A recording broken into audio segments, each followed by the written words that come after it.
Well, hello, everyone. Hi, Liz. Hi, Michelle. How are you guys doing? Good. Hi, Dahlia. Happy Good Thursday. morning. Welcome to Cut the Shit, Cue the Genius show, December 1st. Can you believe it? No. We No. should be going into retail therapy right now, like literally. But welcome to the show. We are super excited to be here with everyone. We're going to give a couple of minutes for people to come in. And today's topic, is about fighting the recession mindset, how to be creative in regards to ideas, whether it's also ways to protect your mindset so that you don't go into that slump. We just got out of a slump. So, like, the whole pandemic thing, we just need to figure out not to say the P words, or now it's going to be the R word. So, there's going to be a list of words that we will sort of ban from the chat as well as from just mentioning it with each other. So, you guys ready for this? Ready? I'm ready. Ready. Okay. So 2023, and the message within the media is very, very clear.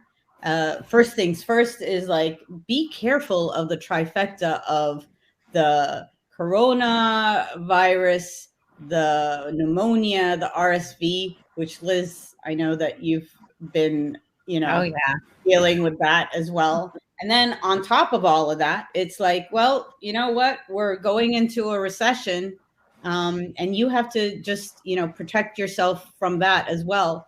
What we don't want to have happen, which I've actually already seeing it happen, where people are and organizations are in that mindset already. They are operating under fear. They are operating as if the recession is upon us already.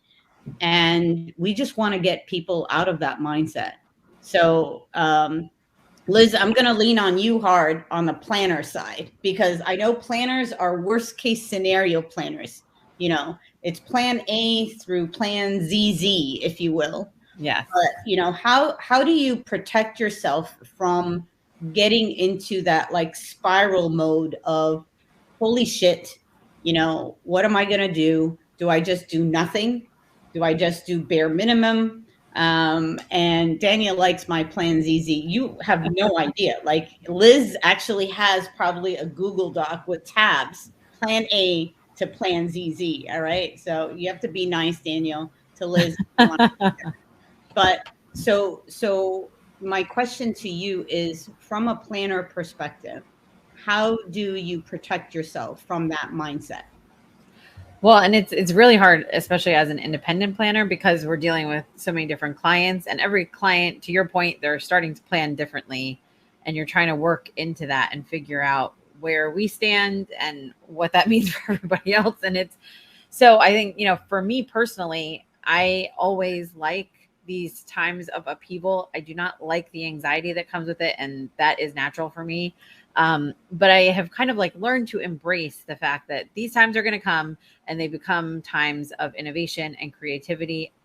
Honestly, a lot of the stuff that we've been talking about on this show, I think a lot of people would not be brave enough to try, but now they're going to be forced to try it, because when budgets are tight, you have to think differently. We've talked about on this show going more niche, doing things out of the box, focusing on the audience, focusing on the connections between people, not being so worried about the huge events with the big footprints. And so I think people who are kind of living in that world are going to be forced to think differently. I happen to be one of the people, I guess, because we talk about these, that I'm already thinking that way, so it's less scary. But I think in general, it is about planning. I mean, everyone, personally and professionally. Are you guys on those threads? I'm on a lot of those group threads that are like, have you guys seen the price of bananas lately? I'm like, yeah, freaking no. No, No. I wouldn't even know what a banana cost. Really? I don't know what like a loaf of bread or any of that costs. Not because I'm some bourgeois biatch. It's just that I don't do the shopping in my family. Oh, You that's know, nice. if someone said, "Here, buy this loaf of bread. It's $10." I'd be like, "Okay, I need a sandwich. $10 sounds reasonable." So no, I'm not on those threads. My threads are like, well, and I have a diesel truck. And so it's like $7.09. I'll start like losing my mind when everyone else is like complaining about $4. Well, it's a domino effect too. Like, Yeah. you don't know, you have to like engineer or rewind back in regards to costs so that, imagine, Liz, if Bruno was a client of yours and has no idea of what we have clients. Yes, absolutely. What Swedish fish costs. Swedish fish is a must at shows. Just telling you right now. Let alone, bread or like diesel or paper goods, etc. So to your point, yeah, like not only do you have to think outside of the box, you have to communicate that the box is not there anymore. This is a matrix moment.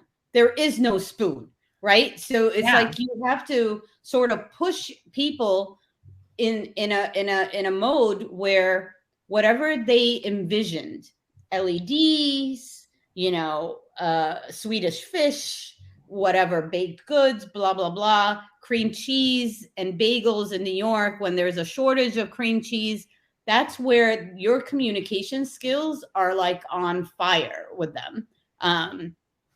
Yeah, I have a venue presentation right after this with a client where we're narrowing it down. And I already know from previous conversation, the next question is, okay, well, what are the budgets for all the other pieces, the florals and I've had to tell all of our clients, I'm basing this based on the last event we did in the last 3 months. That's most similar to what you're doing. Everything I've learned from the 15 years past, like the past 15 years of doing events, is in the air. My favorite AV providers, not around anymore. My favorite floral providers, too busy to take a single client. And so you're working with not just recession planning, but just the fallout very much from the pandemic and what that's done to our industry and who's still around and who's triple the prices now because they're still around. And right. And we often have to tell our clients, like, we're starting from scratch. So I'm basing this estimate is based off something recent. It still might be triple when I go and quote it out because it's just not at all like what we've been dealing with in the last 15 years. I don't even know what venues are still open in New York. There's over 15,000 venues. So it's almost like you're doing it over every single time. It's like a brand new slate kind of thing. Yeah. But, so how do you protect your sanity? Because here's the other part. Like you as a business owner, how do you protect your sanity and mindset so that you don't go through the slump of, holy shit, I don't even know what business is going to be like in 2023? Well, I think for me, and this is what I think a lot of people are feeling, it's that like hold back moment. It's like scale way back. So we've done a lot of planning and thinking in the past few months about what are the most necessary activities that we need to be doing as a company. And we're scaling a lot of that stuff back. Who are the best clients that we work with, the most, the easiest to work with, the most reliable revenue, really focusing on securing their business for 2023 and knowing that there's going to be a lot of unknowns with all the others that we've had. We don't hold like 100 clients a year, so we have a pretty tight portfolio already. But definitely looking at scaling back is one thing I do to limit my anxiety. I do my projections every year. And that it's always in this December timeframe that you look and you're like, okay, well, we'll see. My husband is always like, so where are we at for next year? I'm like, we don't know where we're at for next month ever. It's 15 years in this business. You're never really going to know. Yeah. So I think there's some of that like anxiety planning, but then also it's taking the time on your side, I think, to think about what really matters, where you want to be investing. And that's where some of this creativity can come into play because you can say, okay, I'm not going to rely on 40 clients for next year or 20 clients for next year. If I only could do 5 and we needed to make the revenue we needed, how could I help those clients be most creative to make them most successful? Because we're just not going to be able to do everything. Yeah, no, that totally makes sense. I think the strategy and the planning side has to happen no matter what, but has to be agile enough and revisited quite often, not quarterly, for example. Yeah. Bruno, from your side, and we just came back from Event Tech Live, for example. And what are you hearing from especially event tech companies or suppliers in regards to how they are handling 2023, or what they're like, how are they seeing it? Well, I didn't hear anything negative. I mean, maybe it was just the occasion, maybe, compared to the year before, at the specific event we participated in, the way more attendance, way more energy, way more happy people. And so no one was talking about, oh, yeah, we got to like hunker down, we got to prepare, we got to, Is just it get. because it was in Europe? I'm kidding. Well, Was I there don't too know. many too much alcohol involved? Here's the thing. On the show floor and in our community across the business sector, I didn't hear anything. I didn't pick up any negative vibe. When I got in the Uber, okay, not with you, Dahlia, but on the rare occasions when I was by myself, because Dahlia just starts, chatting up the driver, and then Because they're always Middle Eastern, and I'm like, this is my moment, and I get to change the music. yes. So anyway, on a few occasions when I was in there by myself, they were listening to like news and talk radio, super bad, like, Brexit has, what us over, and, inflation is rising, and it just sounded really bad for actual workers. I would ask the drivers, like, what do you think about that? Are you okay? Is this your day? I would do my own little chat up, and it seemed pretty bleak for the regular person. Mhm. So I don't know if the businesses are thinking, recessionarily, if that's a word, thinking We're here about, to make up the words. Make it up. yes, but the people definitely are. So yeah, that's going to be a TBD. I know it's going to impact. I think they're so excited to be back, and doing events in a semi-normal fashion that they don't want to think about the next monster over the hill.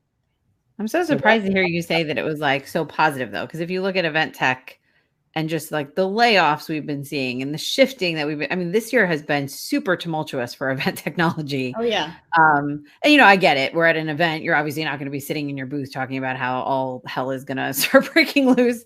But I mean, the industry is changing drastically now. But think about it. The people that are at the event are the ones that Right. are left. Of course. The I know you're not going to companies hear it that are necessarily at still the event. Or Yeah. the employees that still have jobs. I mean, last year, I don't know if this occurred to you, but there was a lot of people hanging out in our area that were kind of looking for jobs, looking for opportunities. There were a lot of lurkers and lookers. I didn't see that this year. These were people that like had opportunities, looking to partner. It seemed more of an upbeat vibe, and maybe that's a facade because, the people that were there were the ones left standing. Yeah. I'm seeing something a little bit different, where I see, especially from the tech partner side, but I'm seeing them, definitely not spending money or doing sales and marketing efforts as they did before. But instead of only the scale back, they're really, some of them are saying, we're not going to do any spend. We are going to wait and see. So the whole idea of wait and see is a lesson not learned from the Corona coaster. Because what keeps happening is, oh, let's wait and see. Let's wait and see if events come back. Let's wait and see how the industry does. Let's wait and see if this recession yet again is going to be a monster that takes us out yet again. And it's like there is no resilience building there, going forward. And so I mean, this is a message, and I challenge the suppliers that are out there. You cannot wait and see. Like, you have to be super creative right now. You should have been a decade ago. It shouldn't have taken us a monster like the Corona coaster or this whole idea of the recession. And I know I belittle it. I am one who does not watch the news. I do not put any bad news on, because that's how I protect myself. Because it can spiral down. that whole idea of recession and that way of thinking of like you have no control over your future is actually worse than the pandemic, in my opinion, because it can spiral a whole team to act that way, and you don't want that. So like when we think of like creative ways for suppliers, the partnerships idea, have at it. Like right now, pool your dollars together with others from a marketing perspective, from a sales perspective, from campaigns, for example. You cannot just sit and do nothing. And and be very transparent. I think we said this on another session, but you have to be also very transparent with your clients in the sense of if you are going to have layoffs, they should be the first to know, not to read it on LinkedIn, right? And then the other thing is you also have to see what else they need help with, because that whole idea of partnering up with someone else that can give that value add actually makes you an ideal partner or provider to clients, because you're thinking creatively and strategically on their behalf. But I worry so much about people just waiting it out or waiting to go back, because those type of messages, it becomes like a subconscious like message, like the ones that they say that Headspace actually has right now, like built in. You listen to Headspace and it's supposed to fill your head up with like all this stuff. Anyway, I babble, but I think it's dangerous waters that we're going into yet again. So to get back though to from the supplier side, from the business owner side, Yep. what I think about always, not only for the business but also for myself, is there's sort of two elements here when you're thinking about a downturn. One is process and one is outcome. We can't control the outcome. We can't control how everyone's going to think, how they're going to, react, but we can control the process. So if I think about that, if I think about the process of the business, I look at a couple of things. One is, what can I automate? What are the ways that I'm working in a really sloppy way and in a lazy way? And it's going to require some change. And the change might be, adopting some type of technology that accelerates the speed at which I can work, or it just makes me more efficient and more productive. So I look for automation, productivity tools. I want to take the fat out of whatever the process is that I'm using. The other thing is I look to where can I educate myself about doing things better, about maybe investigating other offerings. It's what can I learn from other people and from reputable sources. Mm-hmm. Third thing is, can I diversify my product offerings? Where can I look to the sectors of the economy or the customers that I can serve that I'm not serving now? And it's always good to learn different things. I mean, being in a niche is one thing, but you have to be kind of a jack or a Jill of all trades as a person or as a business. Mm-hmm. So I start looking for, like, what are the stuff that I didn't pay attention to before, but that I could actually now go in and make offerings in the areas that people really need help in. So diversification of my process, of my business, is super important. And then just really cutting where you can, really look at all the things that now could be considered kind of luxuries, and maybe just not cut them all the way back, but trim. Yep. Do it across the board, not just in one single area. Yep. So I would say controlling the process, and really looking at the outcome, but not going crazy about it, because there's nothing you can do. Yeah, Daniel says he totally agrees. Software that can do more with less human resources will do better, as opposed to software that requires more admins and professional services. And the whole idea of and some businesses actually need this moment more than ever. where they go and reevaluate tech stack, or they reevaluate the talent that they have, the talent that they don't have, etc. And I think that we've been on a hamster wheel for such a long time that some organizations and teams have not done that evaluation, that have not taken a step back or sat around the table and say, okay, we're spending a ton of money on HubSpot or on Salesforce, and yet half this table still don't know how to use it. So what the heck, what are we doing here? But I think the other part of this is, so yes, I always see the bright side of things. So this whole, idea of the R that's going to be happening is also a point of a reset, as well as I honestly think there will be new businesses that will come from this, even new events. I mean, do you agree? Do you see that might happen? There always are. Our whole industry survived by looking at, a new area of business, about a reset, about, survival does that. Hunger does that to you. Chaos. Having to like really think, oh God, everything that I've worked toward is going down the toilet. I've got to think fast. So yeah, new businesses cropped up. Maybe we erred on the side of, as we always do in this industry, we get a good thing going and then we double and triple and quadruple down on that. And just that one thing. Right. That one thing. And we're happy and fat, for a while. And then when it's back to, normalcy, and those things now are not the things to do, we forgot.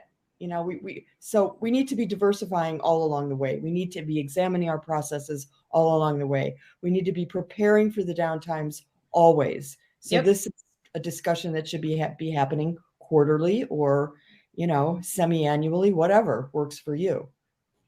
Liz, do you see anything that is like not needed, but desired or is missing within the industry when it comes to new ideas?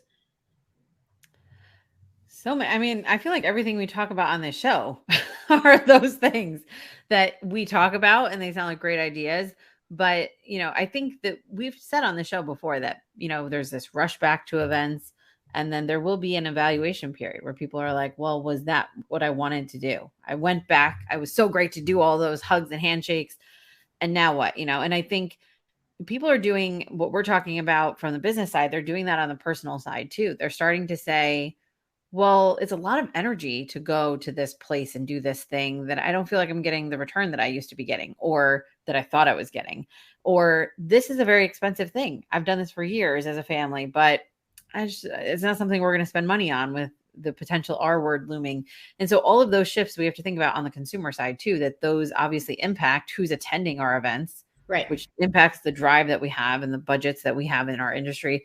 So in terms of like new ideas, I mean, I think we've been talking about regional as compared to, these big conglomerate things. I think that is we're going to see some very niche regional events start popping up that are going to be highly competitive with some of these bigger brands that have been known for a long time. I also think there's the connection side. People want to make more and deeper connections. So I think there's going to be big business in the retreats, for example, and getaways and offsites and things like that, as compared to big conferences, especially where they bring in multiple. Hi, Joe. I see you're here. I missed you. Switching it up today. So I think that we're going to see more of that as well, like that different format where it's not just about bringing like different companies all together in different industries, but really within those companies and within those industries, nurturing the relationships. Those are two areas where I know we're focused on, and I think are huge areas. And then I think there's also just this idea of technology. To Michelle's point, we've gone this like super virtual, everything is virtual platforms galore. And I think people are really starting to say like, okay, that's cool, but like, what about all these other aspects of the event where we need to be using technology to really make these things automated or more seamless or more personal? And I think there's a lot of room for growth in our industry beyond, virtual platforms and like engagement tools. Yeah, I would love to hear from the audience as well on what what do you think, like you're just a brainstorm of the missed opportunities that with this whole R thing that's happening, and we just got through the P thing that just happened right now. Like how can we build, or create brand new opportunities for the connections or for new ideas to just breed basically with like-minded people. And Joe, sorry that you missed the episode, but and we missed you too. So what I would love to know is from the listeners is what other ideas or what are you going to gravitate to going forward in 2023, and also how are you going to protect your mind. And I know I say this often, where right now everybody's sanity and everybody's mental health is in question because of everything that we're going through, not only from a professional side, but also from a personal side. Everybody has a story. So like the whole idea of that protection, of building that moat around you, where you are able to say, okay, these are my boundaries, not only for work, but also for new ideas or over delivering or over promising, basically. And I think that is a mindset that is so opposite of the recession mindset that it actually gives event profs more angst than they actually realize, right? Because they're on this high all the time of delivery, whether you're on show floor or whether you're in sales or whether you're in marketing. And so this is something that it's almost an exercise that I think everybody needs to go through. It's almost like what Bruno was talking about, like the reevaluation of technology or how do you automate, et cetera, is you also have to rewire the way you think so that your delivery, as well as what's happening in the market, is not too extreme. Because for event profs that are overachievers, which I have 2 right here on screen, right? And maybe 3 others in the chat, it's a must that you also have to think of what you are going to focus on in 2023. So one other thing that I think we can do, and this is personal, is to get our own houses in order. You know, take out the fluff out of our own lives and the fat. You were going to say take out the trash, but that's no, okay. yeah, take out the trash. Like,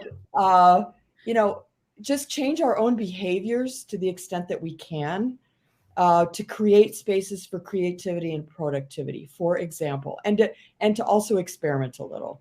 So for me, I'm trying to learn a new sport, a new kind of activity, right? And you can share what it is. Yeah, nada, whatever. So this sport, one of the unique things about it is they have sort of, times where you can go play and just drop in. Like you can drop in and join teams like randomly. And I've never had good luck doing that because usually the teams that are there to drop in on are like way better than me and I just get killed. So I decided though, like Monday morning, I'm going to go drop in and, it starts at like 5 a.m. So you can do it before work. And I go there and like all of Sunday night, I'm just like, I know I'm going to get killed. They're going to kill me. It's going to be like this elite group of people. They know how to do it. I don't.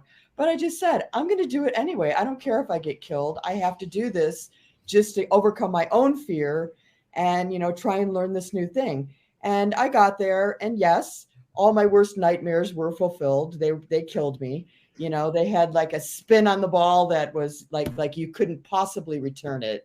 And then they're doing all these weird things that I had never seen. But anyway, long story short is I changed my behavior. I did something that I was afraid to do.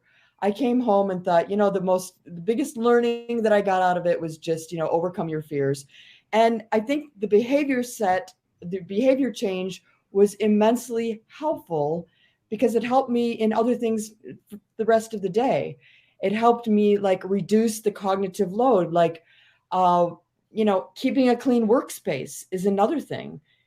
Get some of these things out of your head. Like, okay, I didn't do it right now because I'm looking at all this junk that's sitting on my desk. But that's one of the things that I'm going to really do going forward, is making sure that my living area, my sleeping area, my working areas are much tidier and easier to consume for me. And so, okay, at the end of the day, it's about behavior changes. It's about removing all of the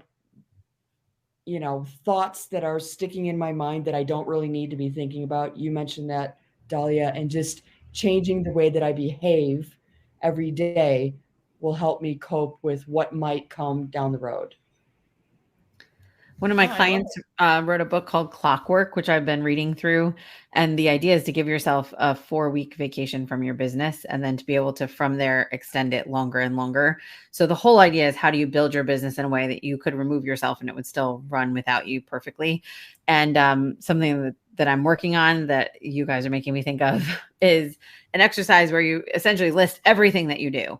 And you tie them to the business goals, and then you decide which items you trash, which you trim, and which you treasure. And I think it's a good activity. And as I was going through it, I was thinking, and I started to do it for my personal life too. It's like, okay, there's the one side is like the business and how I'm spending.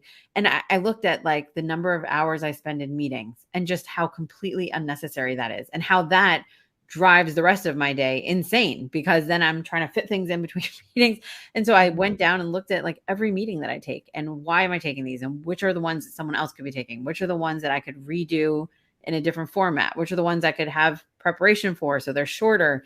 Really thinking through. That's just one example. And that's the kind of stuff like I geek out on. Some people really hate doing those kinds of activities.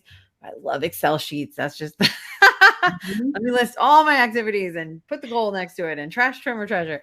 But then when we meet as a team, and then I'm like, okay, guys, we're on my side, here's where we're reevaluating, and then letting each person kind of do that as well to see their perspectives.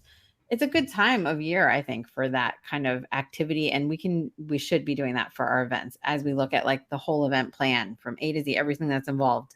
How much of this is really necessary? How much of it drives what we really want to achieve? And how much of it is just stuff we've been doing for years and years? And I like the trim, to Dahlia's point. The idea is not like focus 100% or just dump it. Where are the areas where we could just refine? We could automate. We could make it work more seamlessly, so we're not spending so much time or so much energy on the stuff that's like important. But it's all that middle of the road stuff it is important to do. Marketing and sales. And it takes time. It takes your time, and time is brain width right now. Like if it takes your brain width, and it's a serious exercise to be had, because we like are wired to try to stay busy all the time. Mm-hmm. Like one thing is when Bruno looks at my calendar, she's like, holy shit, woman, what? I could not do that. I like, and so that is one challenge that, and I'm sure Vivian's listening and rolling her eyes at me right now, but you operate differently. You thrive on activity, energy, and to some extent chaos. I do. I thrive on complete solitude, peace and quiet. Leave me the F alone. I don't know about you, Liz. I mean, Liz, you're in a kind of a stuck situation because little kids. Yeah, there's no, I like the whole leave me alone mindset, but we don't get that much. But that, well, you won't get it, honey. I hate to burst the bubble on you. Like teenagers, Bruno can account to this as well.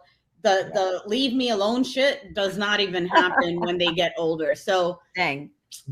We're being transparent. This is the shit that we're not going to cut, right? Okay. So, but before we leave, I just wanted to see if anybody from the audience, Maren or Joe, since you missed most of the session, to put you on the spot, or Rachel, if you want to come on stage with us and give us like one more, solid assignment that we should be doing in order to fight our mindset that we're in. So if you want to come on stage, just raise your hand. I think you can use that as an emoji if I'm not mistaken, or say hi or something, or say me. And then Vivian will get you up on here. Because, hey, it's Christmas. Joe says we've got a 24-year-old that comes to visit every Sunday. Does the visit include you doing laundry? Because And I'd like feeding to them. know. More And then they bring importantly, their friends. And then, yeah, and then you do the laundry for them, kind of thing. Is more anybody importantly, not does the gonna? visit extend beyond Sunday to like Monday, Tuesday, Wednesday? Right. So does Yeah. anybody want to come? No, we buy her lunch to make sure she eats. Well, at least she's eating once a week. Mm-hmm. And it's not Takis. Yeah. So I guess if nobody wants to come on. Oh, Daniel wants to come on. Who? Oh, Daniel. Daniel. Let's do this.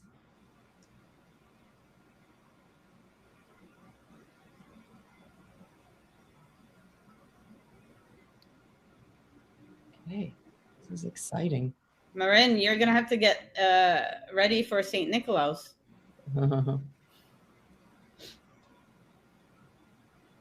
This is cool. Can we put you on, Daniel? There he comes. Well, hello. Hi, everyone. How are Thanks you? for joining us. Good. Yes, of course. I thought that was an interesting topic, and I had some personal experience to share, though, so I figured I'll just hop on. Yes, please. Yeah, because I own my own business years and years ago in a previous life, and went through similar processes in the 2008 recession, and learned a lot through that period.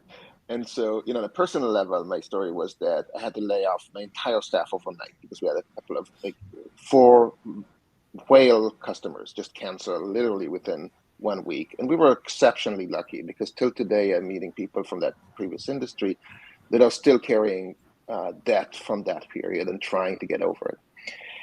And we were lucky that we had to rip off the Band-Aid fast. And what I learned was that after laying everybody off, a small team could actually achieve more than a bigger one, and learn so many lessons. But then I had no cash left to really lift up the business and do things right. So it took years to really rebuild and realign the business. Where if we would have been done the right way, where we would have saved during the good years, put the money aside, stayed efficient during the good years, and wait for the opportunity where everybody else is collapsing, right? Which is happening today. We're seeing that all these leveraged companies collapsing one after the other and shrinking. And it's going to take them a while to really figure out how to rebuild themselves. It's not easy. Now is the opportunity for all of those who've been waiting patiently, right? And who do have the right business practices, have strong management, have a strong team, and have the cash at hand. And if that's and so the best place to be is focus on profit margins, not growth. Not worry about growth at all. Focus right now. No matter if you have profit margins that are leading in the industry, grow and double down. But if not, just focus on the profit margins and don't bother yourself about how fast you can grow and be depressed by that. Bother yourself on am I building the foundations for a great team that can win the game in the long run? And it's all about the long run, right? So when we think about the pain and the trauma of, okay, the high growth days are over, how do I overcome that? It's really a mind shift of redefining the win. The win is about building a great playbook. The win is about building great profit margins, about building a strong operation, right?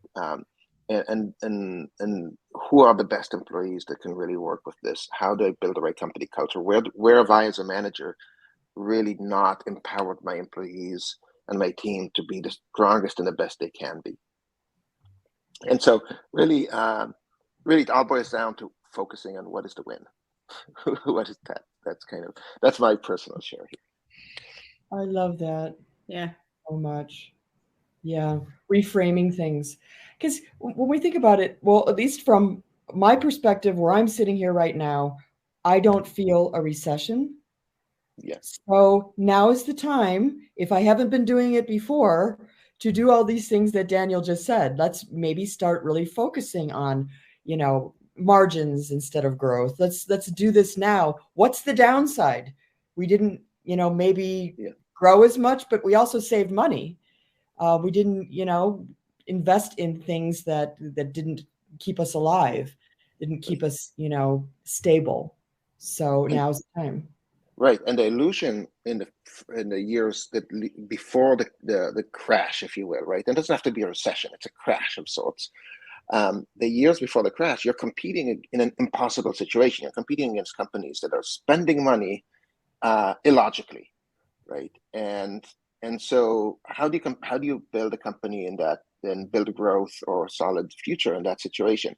It's very difficult, and especially if you're in the services sector, there's a real cost of human capital. All of a sudden, it's going up, it's going higher, right? And you're seeing companies bid against you that are that are giving prices that you're like, how is that even possible? Well, it's not possible, right? It's not sustainable. They're doing things that just don't make sense because they're just either they're making mistakes, or they have investors that are pushing them to do things that are not good in the long run. And so if you had the foresight to do things right before, good for you. Now is your opportunity. And if you hadn't, now is the time to really focus on it. But just realizing that those weren't the good times; those were the bad times. Those are the times where things were actually not in our favor. It was impossible market conditions. Now are the opportunities. Now is the question of, okay, where can I jump in and actually win and gain market share? And so when we look at challenges, that's where everybody's sitting around and struggling. They're not as fast as you are, right? The competitors. And so when venue prices are through the roof, somebody's feeling a lot of pain. How does that give us an opportunity to win, right? How do we jump in on that when there's any kind of disruption like this? Those who jump on it first win. So everything should be up for reevaluating. Business models, what exactly we do, how we make our profit.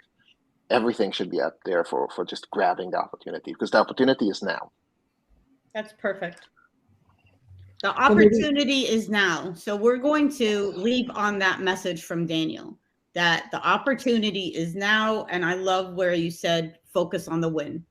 So collectively, I think that's what we should do for 2023, and forget about this R thing that's going to, take away the cream cheese from us or whatever it's going to do to us, right? So we always have here, and a bottle of wine would not be a bad thing. But Daniel, thank you for joining us on stage, and thank you for joining us for the session. And thank you to our geniuses as well for chiming in. And we will see you next week.